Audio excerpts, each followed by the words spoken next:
Welcome friends, path creator academy में आपका स्वागत है। आज हम वापस से पार्ट नंबर 19 को डिस्कस करेंगे, जो कि हमारी सीरीज का पार्ट नंबर 19 है। इससे पहले हम 18 पार्ट्स को डिस्कस कर चुके हैं। अगर आपने ये 18 पार्ट्स को नहीं देखा तो डिस्क्रिप्शन में लिंक दे के रखिए, उनको देख सकते हैं आप। अच्छा, आपको वापस से याद दिला दें, जो एमपी पुलिस के लिए मैथ का जो सेक्शन होता है वो 35 टू 40 मार्क्स का होता है, ठीक है। और जो रीजनिंग का पोर्शन रहता है वो 30 टू 35 मार्क्स का रहता है, ठीक है। जो रिमेनिंग पोर्शन रहता है वो 30 से 30 मार्क्स का जो रहता है जीके जीएस और एमपी जीके प्लस साइंस जिसमें रहता है, उसको हम डिस्कस कर रहे हैं, ठीक है। ये हमारी सीरीज का 19वां पार्ट है। पहला क्वेश्चन देखते हैं। आज का पहला क्वेश्चन है, निम्न में से कौन सा शहर भारत के किसी प्रदेश की राजधानी नहीं है। देखिए, इलाहाबाद तो किसी देश की प्रदेश की राजधानी नहीं है। रांची झारखंड की है, रायपुर छत्तीसगढ़ की है, देहरादून उत्तराखंड की है, ठीक है। अच्छा, देहरादून जो उत्तराखंड की है ना, उत्तराखंड की दो राजधानी है। यूके की दो कैपिटल है। एक जो समर कैपिटल है उसका नाम है गैरसैंण, ठीक है। और एक जो विंटर कैपिटल है वो है देहरादून, ठीक है। तो इस क्वेश्चन का राइट आंसर हो जाएगा option number first. Now next question देखते हैं। 2016 में महिला एशियाई चैंपियनशिप ट्रॉफी हॉकी टूर्नामेंट किसने जीता। 2016 की बात करें, देखिए ये क्वेश्चन करंट अफेयर से है। और मैंने ये क्वेश्चन क्यों लिया है, 2016 का तो नहीं पूछेगा, लेकिन इस क्वेश्चन से अंदाजा लग जाएगा किस टाइप के क्वेश्चन पूछ रहे हैं। जो भी इवेंट होते हैं जो स्पोर्ट्स से रिलेटेड रहते हैं, वो कहाँ पे हो रहा है, कौन सी कंट्री जीत रही या हार रही, और उसमें इंडिया का क्या रोल है, ये तो बहुत ज़्यादा इंपॉर्टेंट हो जाता है। इसलिए आप ये देखिए, 2016 में जो हुआ था महिला Asian champions trophy hockey tournament, जो भारत ने जीता था, ठीक है। ऑप्शन नंबर 2 इसका करेक्ट आंसर हो जाएगा। कुंदही गोमबेट्टा एवं बोम्मा लट्टम निम्नलिखित में से किस कला के प्रकार हैं। तो ये कला होती है कठपुतली, पपेटरिंग, कठपुतली का डांस जो होता है ना, उसके प्रकार है, ठीक है। तो ये याद रखना पड़ेगी, कुंदही गोमबेट्टा एवं बोम्बा लट्टम। ऑप्शन नंबर 4 इसका करेक्ट आंसर हो जाएगा, ठीक है। 2017 में, देखिए ये भी करंट अफेयर का क्वेश्चन है, इससे पहले स्टैटिक जीके का था। जुलाई 2017 में आयोजित एशियाई युवा एवं जूनियर भारोत्तोलन प्रतियोगिता में अजय सिंह ने कौन सा पदक जीता।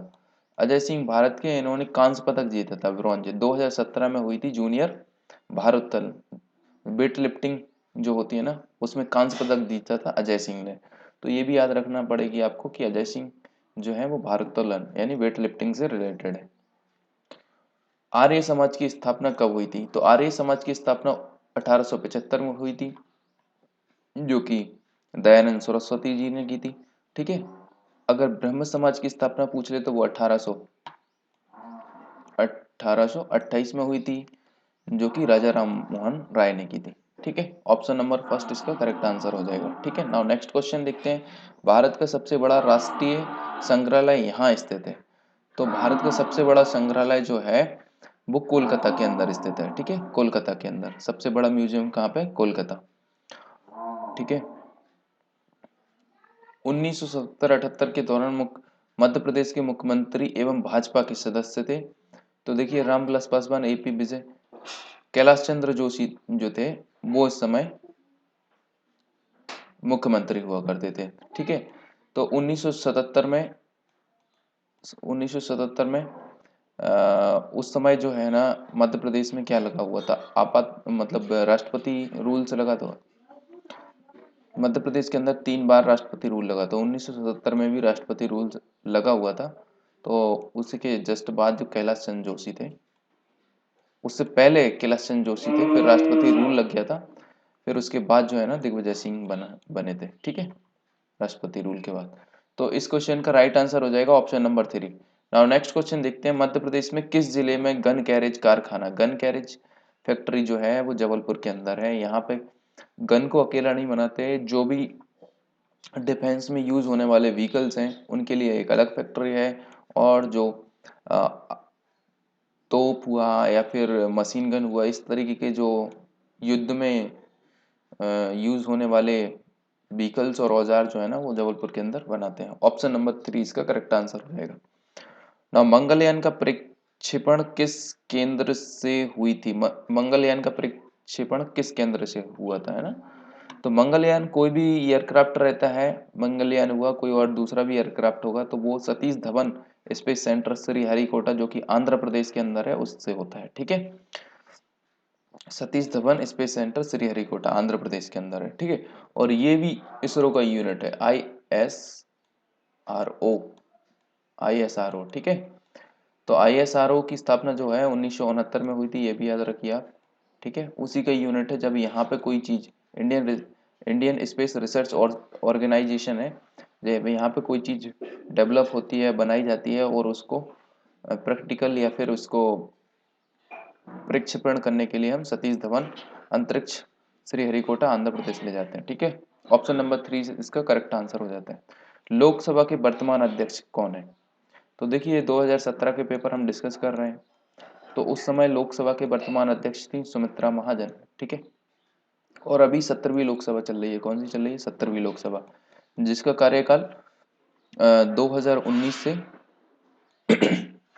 2019 से 2024 तक चलेगा। ठीक है, और अगर आज की बात की जाए 2021 अभी चल रही है।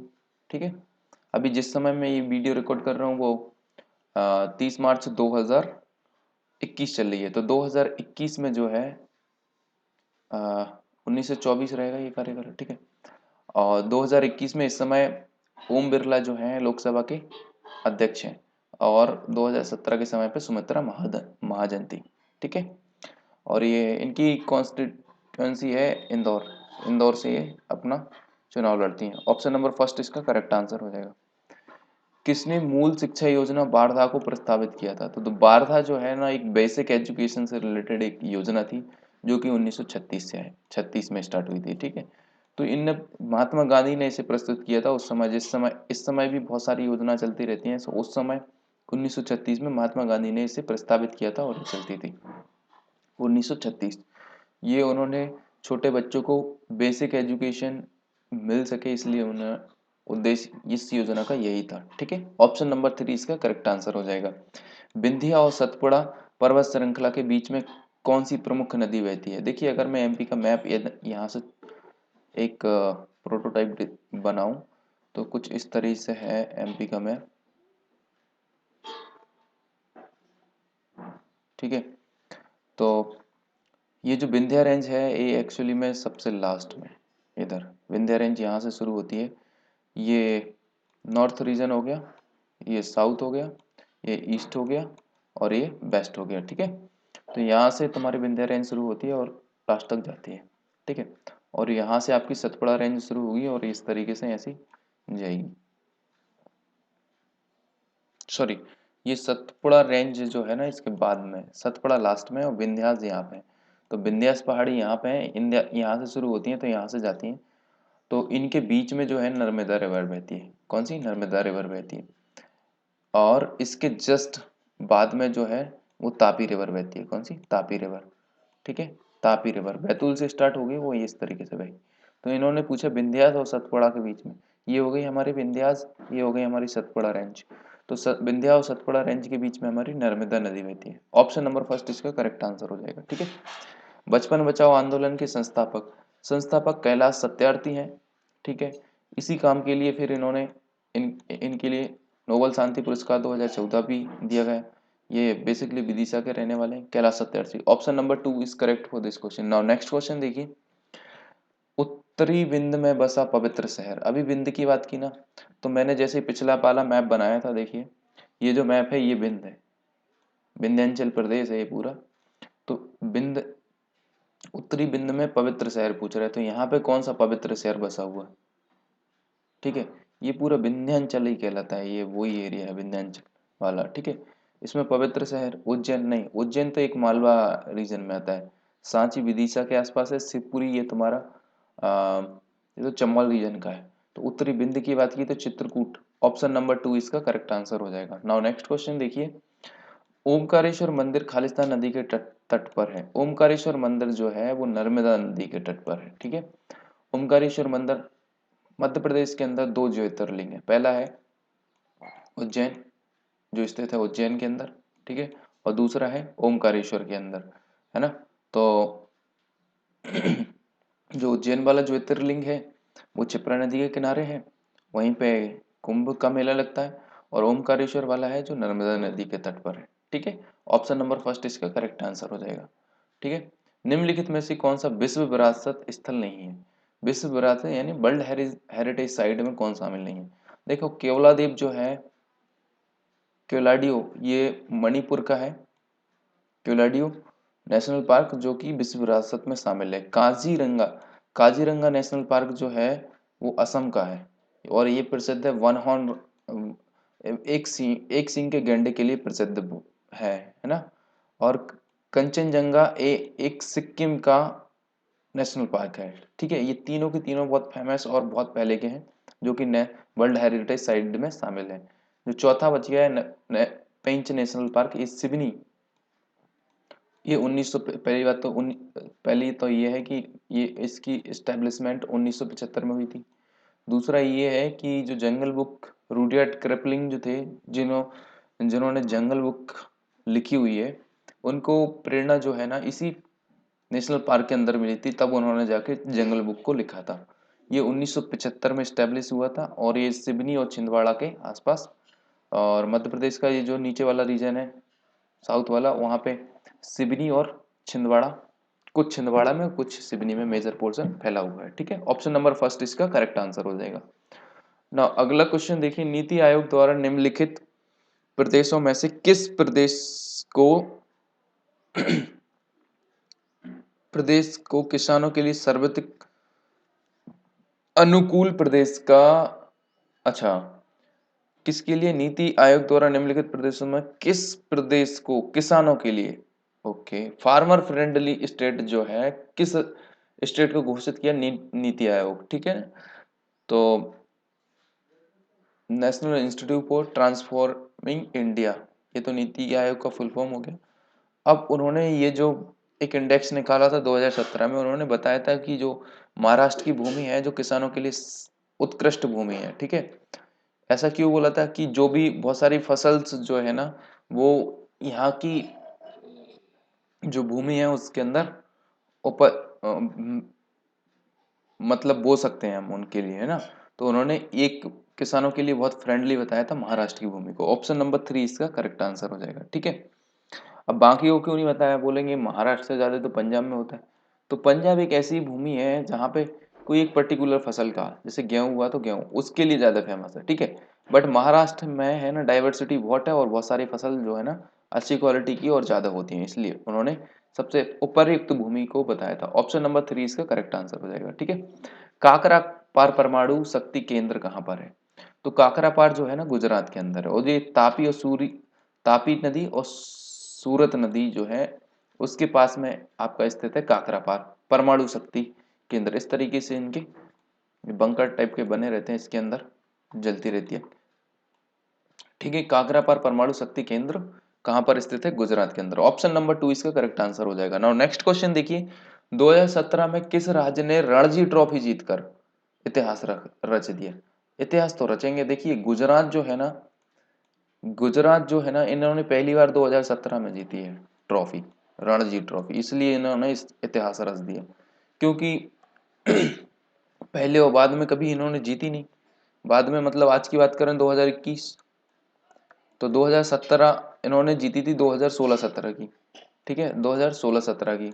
और 17-18 की जो जीती वो विदर्भ ने जीती, और 18 और 19 की भी विदर्भ ने जीती, और 19 और 20 की सौराष्ट्र ने जीती। तो अगर पूछी जाएगी तो ये पूछेंगे 2020 और 21 की किसने रणजी ट्रॉफी जीती, ठीक है। तो वो किसने जीती है? सौराष्ट्र ने। किसने जीती है? सौराष्ट्र ने, ठीक है, सौराष्ट्र ने जीती है। और इसके पहले की दो ट्रॉफी जो है ना वो विदर्भ ने जीती, और 2016-17 की गुजरात ने जीती। Option number 2 is correct for this question. Now अगला क्वेश्चन देखिए आप, किस भारतीय बैडमिंटन खिलाड़ी को IOC Indian international Olympic committee IOC athlete commission के लिए नामित किया गया है। तो देखिए साइना नेहवाल जो है इस कमेटी की सदस्य बनी है, ठीक है, आयोग की सदस्य बनी है, जो कि अपनी रिकमेंडेशन और अपनी जो भी एडवाइस है अपने जो उन्होंने खेल में हासिल किए गए अनुभव से जो उनके दिमाग में एडवाइस आएंगी वो आईओसी को देंगी, ठीक है। ऑप्शन नंबर 4 जो है इसका करेक्ट आंसर हो जाएगा। नाउ देखिए मैं पहले ही बता चुका हूँ, इस नंबर को मत देखिएगा आप, ये प्रीवियस ईयर क्वेश्चन हम डिस्कस कर रहे हैं। अगर इस वीडियो के हिसाब से देखा जाए तो पता नहीं कौन सा ये नंबर का क्वेश्चन होगा, बट ये 20 इसलिए लिखा हुआ है क्योंकि ये जो प्रीवियस ईयर पेपर हुए थे उस पे 20 नंबर पे आया हुआ था, ठीक है, 20 नंबर पे। तो ये ऑप्शन नंबर 4 इसके लिए करेक्ट आंसर हो जाएगा इस क्वेश्चन के लिए। नाउ अगला क्वेश्चन देखिए, यहाँ से देखिए साइंस के क्वेश्चन स्टार्ट होते हैं, तो एक आइडिया लग पा रहा होगा आपको कहाँ से कितने क्वेश्चन बनते हैं। और मैं आपको बता दूं कि ये जो 30 से 35 नंबर का, 30 तो होता ही नहीं है, मिनिमम 35 और 35 से लेके 40 और 38 क्वेश्चन तक भी जा रहे हैं। ये जो डिस्कशन कर रहे हैं हम, इसमें 35 से मिनिमम, 35 से कम तो किसी वीडियो में है ही नहीं। अभी तक 18 वीडियो अपलोड कर दिए गए, 18 में किसी वीडियो में आपको 35 क्वेश्चन से कम नहीं मिलेंगे, और मैक्सिमम 38 चले ही जाते हैं। मैं लिखता हूँ 30 से 35, लेकिन 38 तक चले जाते हैं क्वेश्चन, ठीक है। और इन 35 और 38 क्वेश्चन में भी मेजर सेक्शन आपका साइंस का बन रहा है, जो कि 12 से 15 क्वेश्चन आते हैं साइंस के, ठीक है। तो अब यहाँ से साइंस के देखिए क्वेश्चन स्टार्ट हो जाते हैं। ताजे दूध का पीएच 6 होता है, जैसे कि ये वह दही में परिवर्तित होगा तो इसका, देखिए जो भी चीज़ एसिडिक रहेगी उसका पीएच जो है ना 7 से कम रहेगा, और जो बेसिक रहेगी जो क्षारीय रहेगी उसका पीएच जो है 7 से अधिक होगा। तो जैसे ही अब दही जो है ना खट्टा होता है तो पीएच क्या हो जाएगा, 6 होता है। जैसे ही वह दही में परिवर्तित होगी तो इसका पीएच कम हो जाएगा, डिक्रीज हो जाएगा। ऑप्शन नंबर 3 इसका करेक्ट आंसर हो जाएगा। नाउ अगला क्वेश्चन देखिए, जब प्रकाश की किरणें एक माध्यम से दूसरे माध्यम में प्रवेश करती हैं तो उनका मुड़ना खालिस्तान कहलाता है। प्रकाश की रेस, जैसे सपोज करो इधर आपका पानी भरा हुआ है, ये सब पानी है, ये यहाँ पे एयर है। अब प्रकाश की किरण यहाँ से इधर जा रही है, तो ये मीडियम जो उसके लिए क्या था, ये थोड़ा सा इसके कंपैरिजन में लो डेंसर था, कम, मतलब ये ब्रल माध्यम था, ये सघन माध्यम है, ये हाई डेंसिटी वाला मीडियम है और ये लो डेंसिटी वाला मीडियम। तो जब जहां से प्रवेश करती है, अगर वहां से मैं एक परपेंडिकुलर खींचूं, परपेंडिकुलर जिसे बोले तो अभिलंब बोलते हैं, परपेंडिकुलर खींचेंगे तो जैसे ही ये रेज जो आती है वो जैसे डेंसर मीडियम में जाती है तो वो अभिलंब की ओर झुकना शुरू हो जाएगी। ये उसकी एक्चुअल स्थिति होना चाहिए इस तरीके से, बट वो अभिलंब की ओर इस तरीके से झुकती जाएगी इस तरीके से, और एक कंडीशन ऐसी आएगी वो वापस से टकरा के वापस भी हो जाती है। जितना डेंसर मीडियम रहेगा उतनी ज़्यादा ये झुकती जाएगी। तो हीरा में सेम कंडीशन होती है, इतना डेंसर रहता है वो, जैसे ही रेज उसमें प्रवेश करती है इतना डेंस रहता है, इतना डेंस रहता है कि वो परिवर्तित होते होते अभिलंब पे झुकी जाती है पूरी तरीके से, तो फिर यहीं से फिर वो वापस हो जाती है। फिर ऐसे टकराते टकराते हैं ना वो हीरे के, सभी हीरे में जब पूरी तरीके से परिवर्तित होते होते, इसलिए तो हीरा हमें चमकदार दिखने लगता है, ठीक है। तो इस क्वेश्चन के लिए देखिए आप, तो उसका मुड़ना, अच्छा ये जो परिवर्तित हो रही है ये क्यों हो रही है, तो ये परावर्तन भी नहीं है, ध्रुवपण भी नहीं है, अपवर्तन के कारण होती है, अपवर्तन के कारण रिफ्रैक्शन होता है उसका मतलब, जैसे ही आगे बढ़ेगी फिर रिफ्रैक्शन होगा, जैसे ही आगे बढ़ेगी फिर रिफ्रैक्शन होगा, इस तरीके से ऐसे मुड़ते मुड़ते वो टकरा जाती है अभिलंब से, ठीक है। तो ऑप्शन नंबर 4 इसका करेक्ट आंसर हो जाएगा। घर्षण के संदर्भ में निम्नलिखित में से कौन सा गलत है, यह सतहों पर अनियमितताओं के अंतर्बंधन के कारण होता है, बिल्कुल ये तो सही बात है, गलत नहीं है। यह सतहों के बीच आसंजन बल, मतलब एडहेसिव, एडहेसिव और कोहेसिव, ओके। दो देखिए, दो फोर्स रहते हैं, एक एडहेसिव होता है और एक कोहेसिव। कोहेसिव जो रहता है ना वो सेम मेटल्स के बीच लगता है, उस फोर्स को बोलते हैं कोहेसिव, और एडहेसिव बोलते हैं डिफरेंट टाइप के मटेरियल के बीच लगता है। जैसे हम बोर्ड पे चौक से लिखते हैं, तो तुम्हारा चौक क्या हो गया, एक दूसरा मटेरियल हो गया, और बोर्ड एक दूसरा मटेरियल हो गया, इसी के कारण क्या होती है वो चौक हमको दिखाई देती है, तो वहां पे कौन सा एडहेसिव फोर्स लगता है, ठीक है। तो यह सतहों के बीच आसंजन बल के कारण होता है, ये तो बिल्कुल बढ़िया है, तभी तो फ्रिक्शन के कारण तो लिख पाते हैं हम बोर्ड और बोर्ड के ऊपर चौक से, ठीक है। यह एक आवश्यक अनिष्ट है, बिल्कुल आवश्यक अनिष्ट है और यह ऊर्जा का अपव्यय नहीं करता है। ऊर्जा का अपव्यय तो करता है, तभी तो बहुत सारी मशीनें फ्रिक्शन के कारण खराब हो जाती हैं। तो ऑप्शन नंबर 4 इसका करेक्ट आंसर हो जाएगा। ठीक है, ऑप्शन नंबर 4 इसका करेक्ट आंसर हो जाएगा। नाउ नेक्स्ट क्वेश्चन देखिए, पत्तियों में कोशिकाओं की ऊपरी और निम्न सतह क्या करती है? तो सिर्फ जल मात्रा को नियमित करती है, सिर्फ आंतरिक भागों को सुरक्षा प्रदान करती है, सिर्फ गैसों का विनिमय करती है। देखिए ये तीनों काम करती है, ऊपरी और निचली सतह। तो उपर्युक्त सभी जो है ना, इसका करेक्ट आंसर हो जाएगा। Option number first is correct. क्या होता है जब विपरीत आवेश एक साथ आएंगे? देखिए डिफरेंट डिफरेंट टाइप के चार्ज जो है अगर एक पास आएंगे तो क्या होगा, उनमें आकर्षण होगा। तो देख लेते हैं ऑप्शन में कहाँ पर है आकर्षण। ये तो प्रतिकर्षण लिखा है, गलत हो जाएगा। एक दूसरे को आकर्षित करेंगे, ये सही हो जाएगा। आवेश की मात्रा के आधार पर आकर्षित है, प्रतिशत कर सकते हैं। आवेश रखने वाले सामग्री प्रकृति के आधार पर प्रतिकृत। तो ऑप्शन नंबर 2 इसका करेक्ट आंसर हो जाएगा। ना अगला क्वेश्चन देखिए, एक पदार्थ का प्रज्वलन ताप बोल लेते हैं जिसे इग्निशन टेम्परेचर बोलते हैं, उस पदार्थ के दहन पर उत्पन्न होता है? नहीं। जब वह पदार्थ ईंधन गैस बन जाए? नहीं। उस पदार्थ का दहन के लिए आवश्यक न्यूनतम तापमान? यस। इग्निशन टेम्परेचर कोई भी फ्यूल्स का वो कहलाता है, वो मिनिमम टेम्परेचर होता है जिस पर क्या है, कोई भी पदार्थ जलना शुरू हो जाता है। ठीक है, तो उसे बोलते हैं उस पदार्थ के दहन के लिए आवश्यक न्यूनतम टेम्परेचर। ऑप्शन नंबर 3 इसका करेक्ट आंसर हो जाएगा। ठीक है, कोशिकाओं का आकार खालिस्तान में मापा जाता है तो उसे माइक्रोन में मेजर करते हैं। मीटर तो बहुत बड़ी यूनिट है, सेंटीमीटर भी, मिलीमीटर भी। माइक्रोन होता क्या है? 10⁻⁻⁶ मीटर होता है। ठीक है, एक माइक्रोन बराबर होता है, एक माइक्रोन बराबर होता है 10⁻⁻⁶। अगर इसको बटे में ले जाए 1/10⁻⁶, मतलब 10 के पीछे कितनी 6 जीरो आएंगे, इतनी छोटी जो यूनिट रहती है माइक्रोन। 10⁻, इससे याद रखिए आप, 1 micron is equal to 10⁻⁻⁶। Okay, तो ऑप्शन नंबर 4 इसका करेक्ट आंसर हो जाएगा। नाउ नेक्स्ट क्वेश्चन देखिए, परिनालिका के कारण चुंबकीय क्षेत्र की शक्ति में निम्न के द्वारा वृद्धि की जा सकती है। परिनालिका मतलब वो जो कुंडली बोलते हैं ना, magnetic field due to solenoid can be increase. कैसे बढ़ा सकते हैं परिनालिका?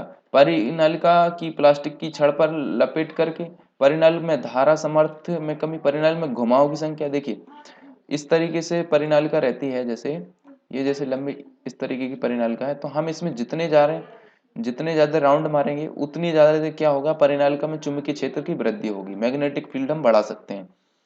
प्राथमिक और द्वितीयक कुंडली पढ़ी होंगी आपने बचपन में, जब छोटी क्लास में होंगे तो छोटी क्लास में इस तरीके से एक छोटा परिनालिका और एक बड़ी परिनालिका रहती थी। इसमें जो बड़ी रहती थी इसमें नंबर ऑफ रोटेशन ज़्यादा रहते, नंबर ऑफ रोटेशन भी ज़्यादा रहते थे, और इसमें नंबर ऑफ जो जो कुंडली रहती थी उनमें कुंडलियों की संख्या इसमें ज़्यादा राउंड में लगी रहती और एक में कम लगी रहती थी। इस प्रकार प्राथमिक और द्वितीयक कहलाती थी।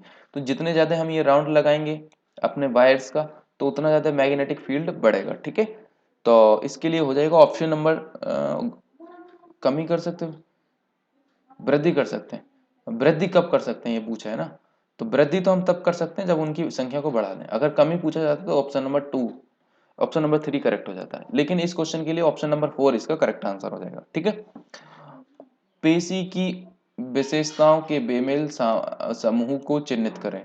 तो कंकाल, ऐच्छिक, ये तो सही है। बेमेल मतलब बोले तो गलत जो है, स्मूथ कोशिकाएं जो ऐच्छिक होती हैं, स्मूथ कोशिकाएं जो ऐच्छिक होती हैं, ये तो गलत है।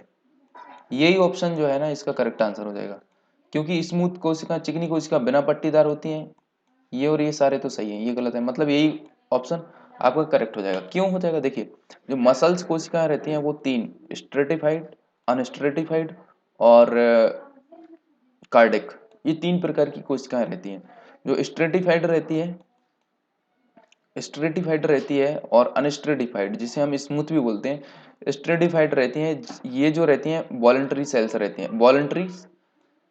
वॉलंटरी रहती हैं, मतलब ऐच्छिक कोशिकाएं रहती हैं वॉलंटरी। ठीक है, और ये रहती हैं इनवॉलंटरी, अनैच्छिक।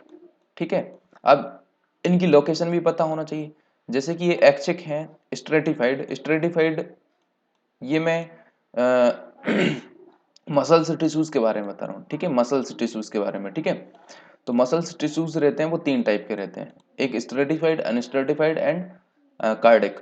जो कार्डिक रहते हैं ये हार्ड हृदय के ऊपर रहते हैं, ठीक है। तो ये अनस्ट्रेटिफाइड रहते हैं, हृदय पे जो गतिविधियां चल रही हैं हम उनको कंट्रोल नहीं कर सकते, ठीक है। तो इन्हें बोलेंगे हम इनवॉलेंटरी सेल्स, ठीक है। और फिर ये जो दूसरे नंबर के रहते हैं अनस्ट्रेटिफाइड कहलाते हैं, ये भी इनवॉलेंटरी सेल्स रहते हैं, ठीक है। और ये हमारी आंत इंटेस्टाइन जो रहती है उनके आसपास रहते हैं, ठीक है। तो वहां पे पेट के अंदर जो रहती हैं, जो गतिविधि चलती हैं, उनके लिए भी हम कंट्रोल नहीं कर सकते, तो ये भी इनवॉलेंटरी सेल्स में आती हैं। और स्ट्रेटिफाइड जिन्हें हम पट्टीदार भी बोलते हैं हिंदी में, और रेखीय भी बोलते हैं स्ट्रेटिफाइड को, और ये रहती हैं वॉलेंटरी सेल्स, और ये हमारे हाथ पैर गर्दन चेहरे पे पाई जाती हैं, और इनको हम कंट्रोल कर सकते हैं। जैसे हम फेस के रिएक्शन को कंट्रोल कर सकते हैं, वेन्स, लिम्स, पंजे, हम जहाँ चाहें हाथ की उंगली को वहाँ चाहें रख सकते हैं, घुमा सकते हैं, अकॉर्डिंग टू अवर इंस्ट्रक्शन हम उनको कंट्रोल कर सकते हैं, इसलिए इन्हें बोलते हैं वॉलेंटरी सेल्स, ठीक है। तो मसल्स टिश्यूज जो है ना 3 पार्ट में डिवीजन है, स्ट्रेटिफाइड, अनस्ट्रेटिफाइड और कार्डिक। कार्डिक को हम हृदय पेशी भी बोलते हैं हिंदी में, और अनस्ट्रेटिफाइड को हम स्मूथ या चिकनी पेशी भी बोलते हैं, और स्ट्रेटिफाइड को हम रेखीय स्ट्रेटिफाइड को हम रेखीय पेशी बोलते हैं। वॉलेंटरी मतलब होता है ऐच्छिक कोशिकाएं, इनवॉलेंटरी मतलब अऐच्छिक, और इनवॉलेंटरी ये भी तो अऐच्छिक, ठीक है। आई होप अब ये सारी कोशिकाएं आपको समझ आ चुकी होंगी। और इसमें पूछा है पेशी कोशिकाओं के बेमेल समूह। तो जो चिकनी कोशिकाएं रहती हैं वो ऐच्छिक नहीं रहती हैं, जो चिकनी रहती हैं स्मूथ वाली वो इनवॉलेंटरी सेल्स रहती हैं। तो ऑप्शन नंबर 4 इसका करेक्ट आंसर हो जाएगा। नाउ नेक्स्ट क्वेश्चन देखिए, मानव में सबसे लंबी कोशिका का नाम। सबसे लंबी कोशिका तो तंत्रिका कोशिका रहती है, देखिए जो नर्व्स कोशिकाएं रहती हैं तंत्रिका कोशिकाएं, ठीक है। जैसे नर्व सेल्स बताया मैंने, तंत्रिका कोशिकाएं, ठीक है। ऑप्शन नंबर फर्स्ट इसका करेक्ट आंसर हो जाएगा,